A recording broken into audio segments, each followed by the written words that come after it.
Hello. Today I want to talk about something that is predominantly geared towards men, but women, you're certainly welcomed and encouraged to listen to it if it's interesting for you too. Now, before I dive in, I do just want to say if you haven't subscribed yet, please do so. If you enjoy what you hear, please share this with someone you think could benefit because that's the fastest way for me to grow. And if you haven't yet, purchased a copy of my book, Create and Receive, Make and Believe, Finding Peace Through Primarily Positive Poetry, then I highly recommend you do that. They make fabulous presents. The holidays are upon us. And I also have some other poetry paraphernalia and products at powerfulandpoised.com/shop. But today I want to talk about something so important, inspired by some concerning conversations that I've been having with men lately, particularly my clients. So I have a really unique position in that I work as a speech coach and a confidence coach. And so I get to have conversations with people all the time about the limiting beliefs they have around communication and showing up and expressing themselves fully. And I also just happen to be one of those people that people tend to confide in. So even my non-clients, but my friends, I have a lot of guy friends who call me as when they have things they want to talk about, and they refer to me as their informal therapist. So I feel like I have a fair amount of insight into men's brains and what people are going through. And so I wanted to share something that has kept coming up in conversations that I've had with men over the past few days, and also something that I heard recently on two different podcasts about young men in particular, but I think it's related to men of any age. So the first thing that has come up a few times is when I give a man in our sessions the permission to appreciate himself, I get a lot of resistance. And I keep hearing, that's not okay. Like, I don't love myself. I don't want to love myself. And there seems to be this negative narrative around a man being able to love himself. It's like the feeling is like, no, I can't do that. And one of my clients said he doesn't feel comfortable saying he loves himself because he doesn't want to come across as arrogant. He's very spiritually rooted. He's very religious. He's Jewish. And he's like, I can't do that. Like, I'm not better than anyone. And I tried to explain to him, like, this doesn't make you better than anyone. If you believe that a God created you, then you probably believe that God wants you to appreciate his creation. And so by not loving yourself, it's kind of mean to God. And I've talked about this before in episodes about self-love and all of that, but it's worth reiterating, especially if you are a man or even a woman, anyone who feels like you're not capable of loving yourself, you are. And when we choose to love ourselves fully, then we can fully appreciate and give back and love others. When I expressed that to him, this was just yesterday, he said, but that doesn't make sense. How does me loving myself enable me to love others more? And so I explained, one, you can't fill from an empty cup. You might have heard that expression before. We have to fill ourselves up in order to give love to others. But also, when we don't fully love or accept ourselves, then a lot of our behavior unconsciously is driven by the desire to get someone else's approval or to get that love or acceptance from someone else. So we might engage in people-pleasing behaviors in order to receive love that we're not feeling fully within ourselves. And then that often sometimes can result in resentment towards that person for us doing the thing we didn't really want to do, but we're doing it because it would make them feel good. But we actually don't care necessarily about them feeling good. What we care about is them feeling good so that they give us appreciation or love or respect or acceptance. So if, for example, I have no desire to buy someone a present, but I'm feeling like, oh, I really want their approval. And I'm feeling a deficit in myself, and I'm not loving myself enough to give myself approval. And I think, well, if I buy them a present, then they're going to like me. And then I'm going to get that feeling of love and acceptance. So then I get them a present. But it's not the act of getting the present that's wrong, but it's the motivation and the intention behind it that can keep us stuck. And it's actually us acting out of selfish intention, as opposed to giving because we have overflow, because we love ourselves so much that there's nothing else left to do except give. And that's what we want to do. And when we fully love and accept ourselves, then we can really see other people.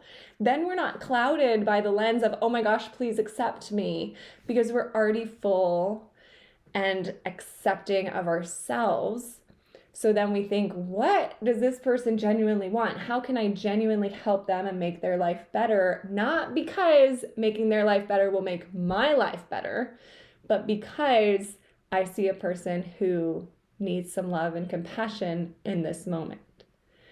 And so that seemed to click for him when I suggested that maybe when we love ourselves more, we're giving more genuine compassion and affection to other people, as opposed to when we have a deficit in ourselves, we're seeking that love from someone else, and it actually becomes a selfish act on our part that can potentially deplete the other person. And he seemed to understand that.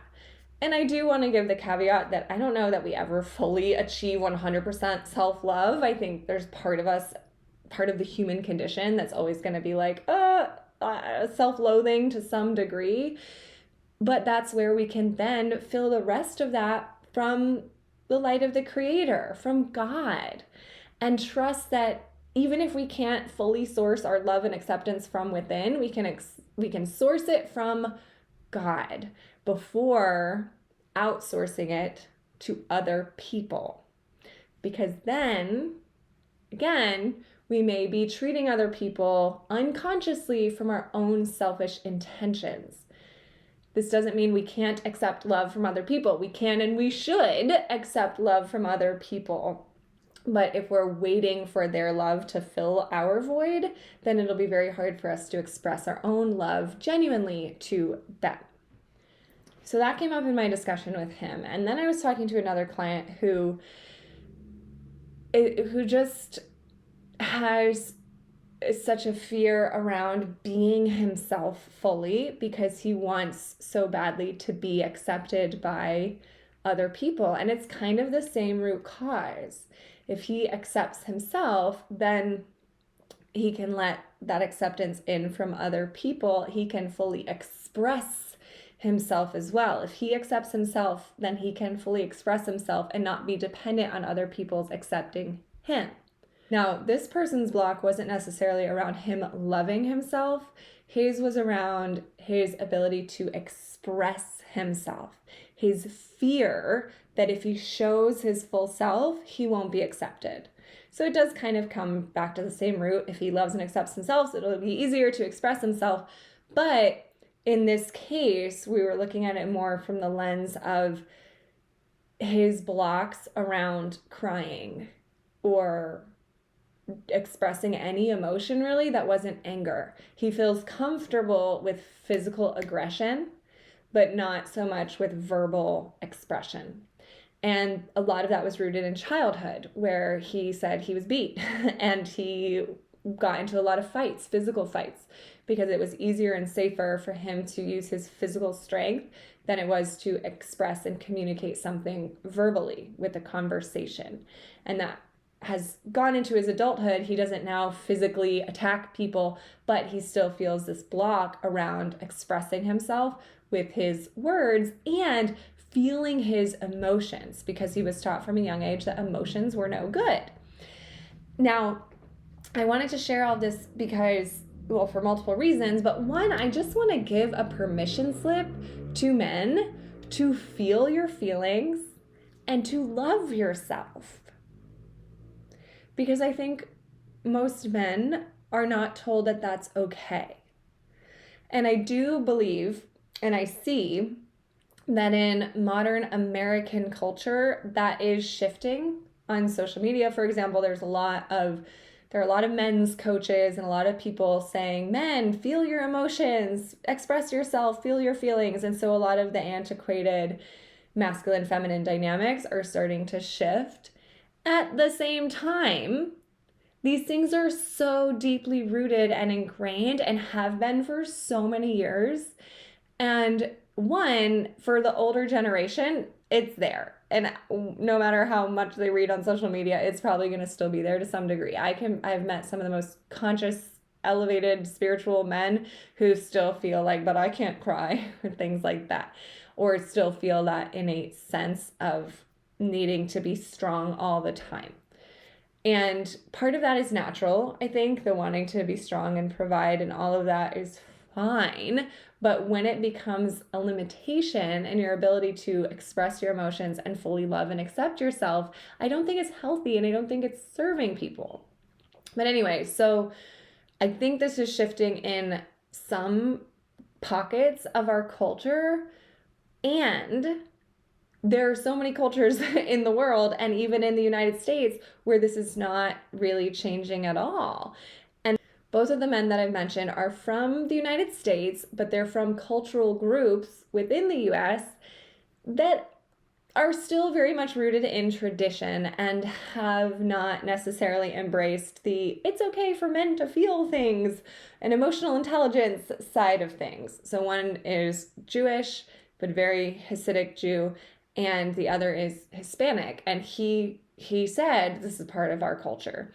And so I'm not saying that nothing has shifted for either of those cultures, but I'm just suggesting that for as progressive as part of the US has become in terms of men's emotional maturity and intelligence and giving men permission to feel things, I recognize that in very much of the world, that is still not the case.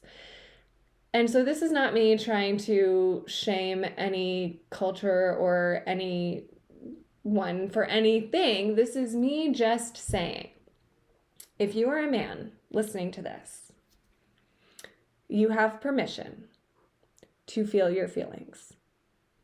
You have permission to love yourself. You have permission to cry. It is okay to like who you are. It is okay to soften. For a minute, you don't have to do it all the time. It is okay to accept yourself. That doesn't mean you'll be passive or lazy. You are allowed to accept yourself where you are. You're allowed to express your feelings. Now, when I say things like this, sometimes the pushback is, but Trisha, I'm a man and I want to be a manly man, thinking it will make them more attractive for the ladies. Ladies, most women want an emotionally mature man. Most women do not want to have to be your emotional regulation system. They don't want to have to mother you. They want to be with a man. We want to be with men who have the ability to express their emotions in a healthy way.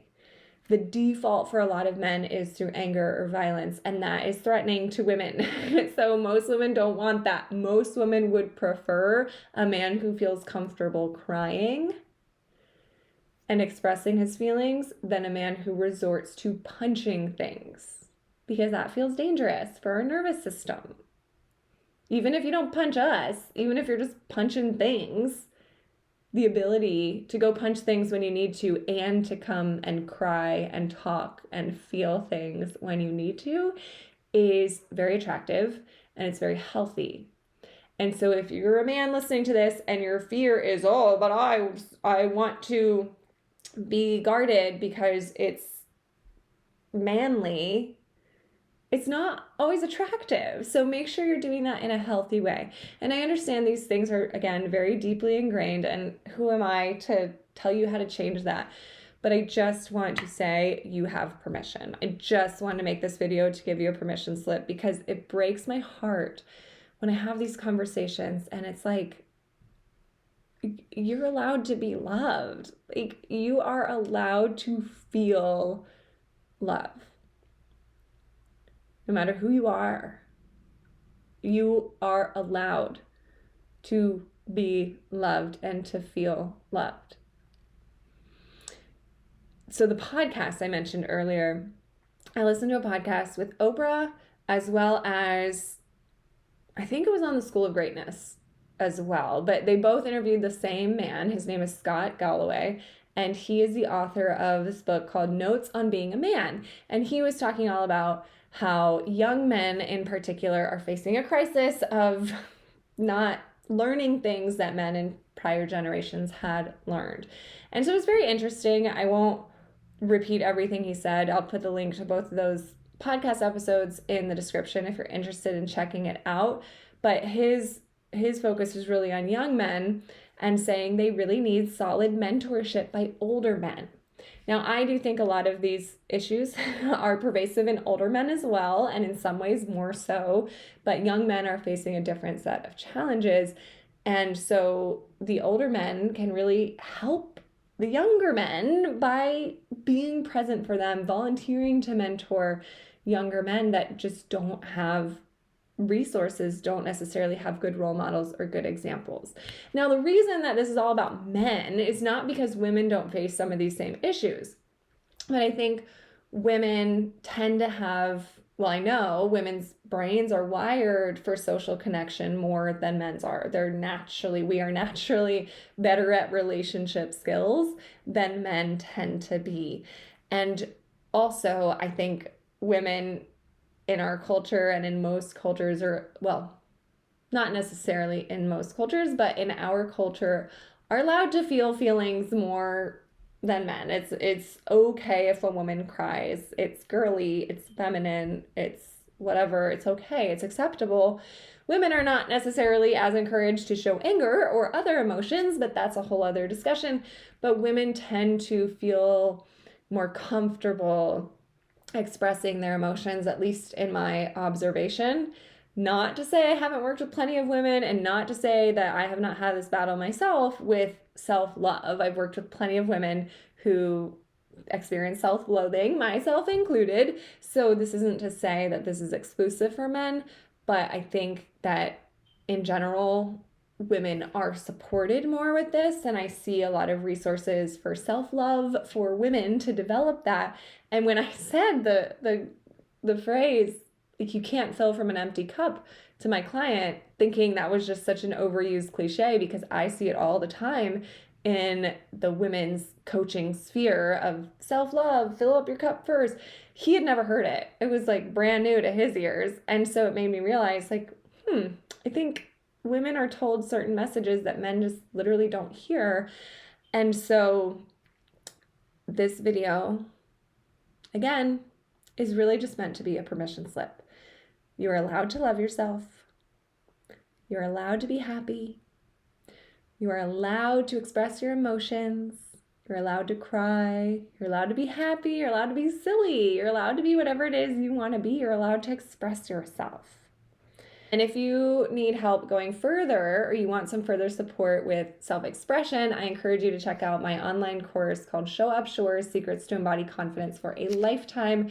This will help you with social skills and having conversations in general. So check that out if you haven't yet, and thank you so much for watching.